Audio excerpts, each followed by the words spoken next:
Who is Lerato? So you know the name.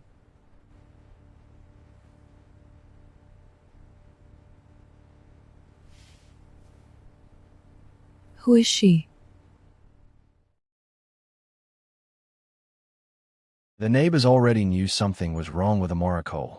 Not officially, not publicly, not yet, but officers had a strange way of smelling blood before the wound was visible. People lowered their voices when she passed. Eyes lifted from laptops and quickly dropped again. Conversations stopped too suddenly. Smiles became careful, polite, afraid. Amara noticed everything. She always had.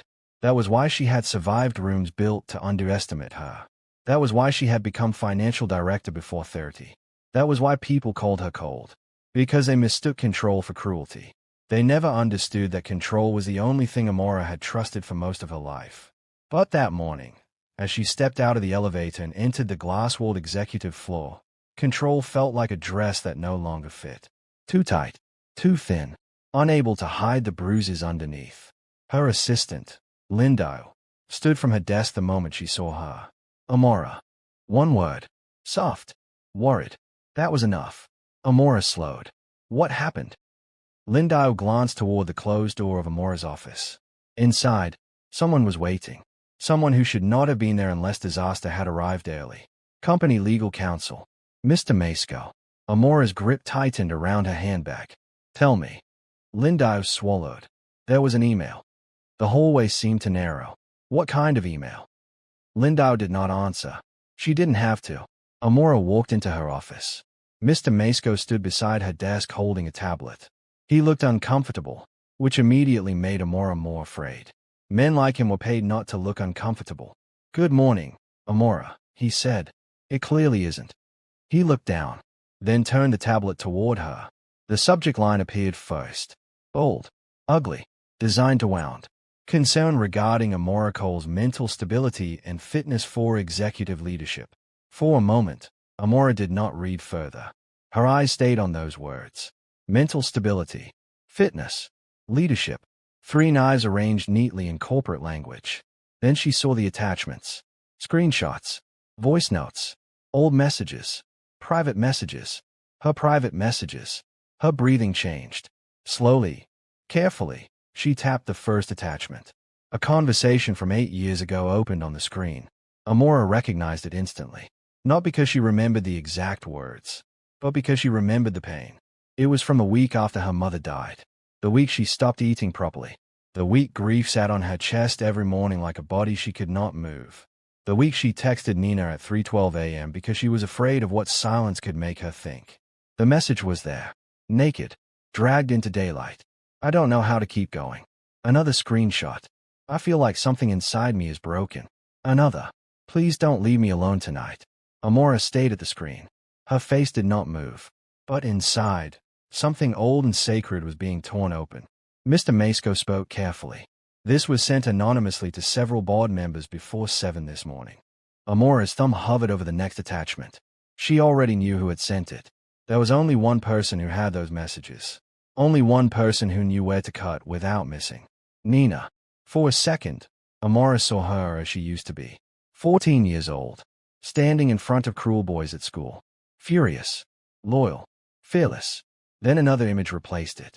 Nina standing across the street beside a black car. Watching. Smiling.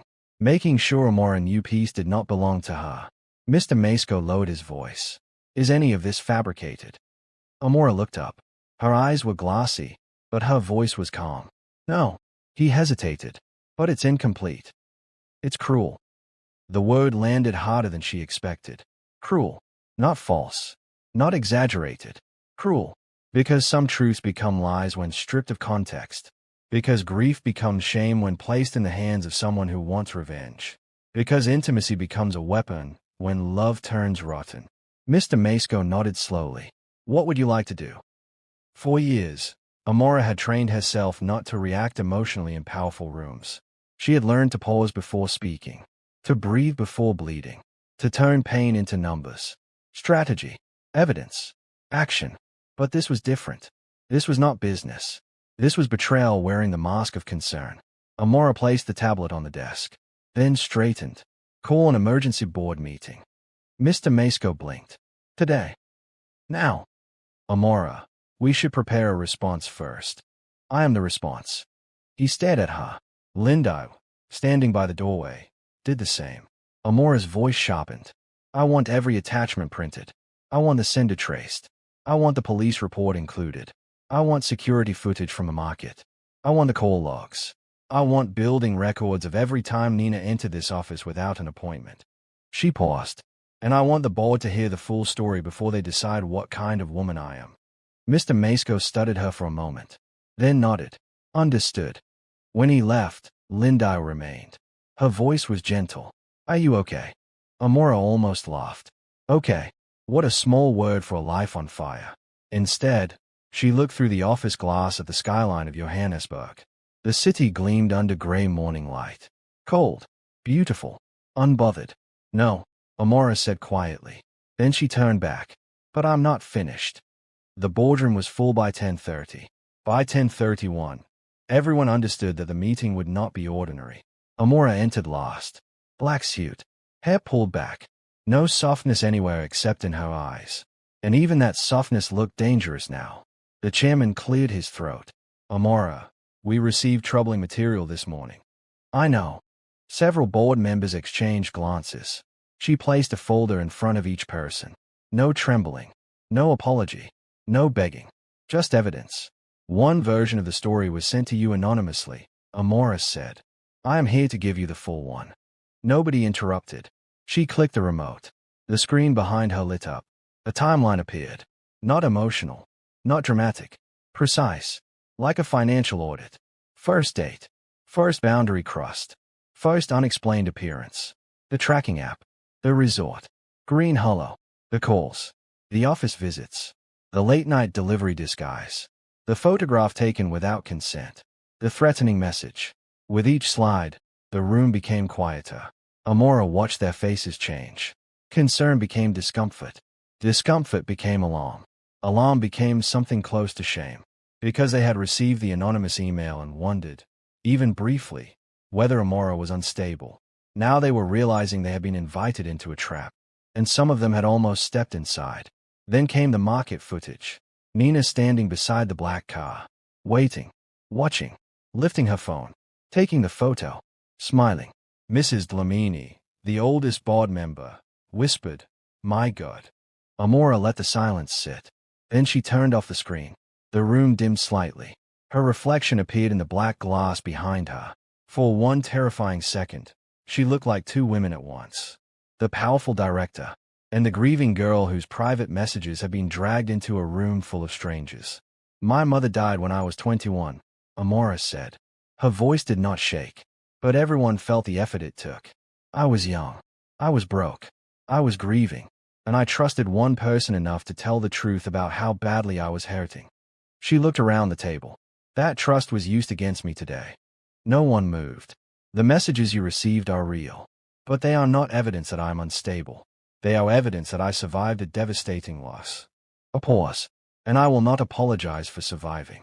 Something shifted in the room. Quietly. Powerfully. Amara continued. If this board has concerns about my performance, review my performance. Review the numbers.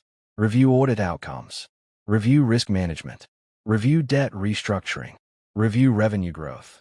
Her voice hardened. Judge me by my work, not by the cruelty of someone who wanted to humiliate me. Silence. Long. Heavy. Then Mrs. Dlamini removed her glasses. I have no concerns about Ms. Cole's ability to lead. Another board member nodded. Neither do I. Then another. The chairman exhaled. Our concern is now security. Amara nodded once. She should have felt relief. But she didn't. Because winning the room did not undo the wound. It only proved she could bleed professionally. After the meeting, Amara returned to her office and closed the door. Only then did her body betray her. Her knees weakened.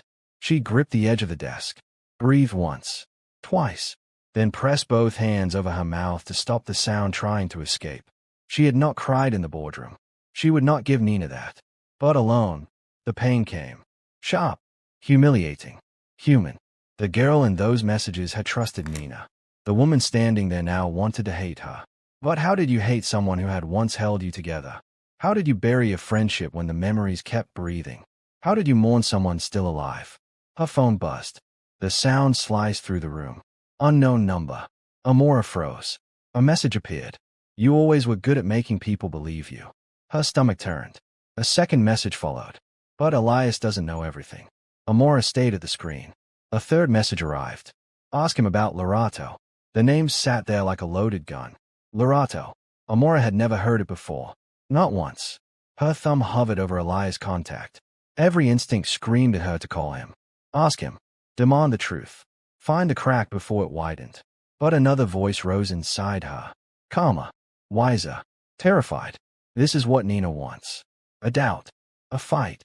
A door left open. Nina had lost access to Amara's home. So now she was trying to enter through her trust. Amara took a screenshot, forwarded it to Detective Mokina, then blocked the number. But blocking a number was easy. Blocking a question was not. Who was Lerato? And why did Nina think the name could destroy her? That evening, Elias waited outside the office building. He stood beside his car under the pale glow of the entrance lights, shoulders tense, eyes scanning every passing vehicle. When he saw Amara, his expression softened with relief, then changed, because he knew her face too well now. Something had happened. He opened the passenger door. Amara. She got in without speaking. He shut the door gently. For several minutes, they drove through Johannesburg in silence. Rain dotted the windshield. The city lights stretched across the glass in broken lines. Amara looked at him from the corner of her eye. His hands rested on the wheel. Steady. Familiar. Safe. Or had she only needed him to be safe so badly that she forgot to ask what shadows he carried? The name pressed against her tongue. Lerato. Finally, she spoke. Who is Lerato? The car changed. Not physically, but everything inside it did. Elias' hands tightened slightly on the wheel. His breathing paused. Only for a second. But Amara noticed. She always noticed. He pulled the car to the side of the road. Turned off the engine. The silence that followed was worse than any answer. Amara's throat tightened. So you know the name. Elias closed his eyes. Yes. The word was soft. Almost broken. Who is she?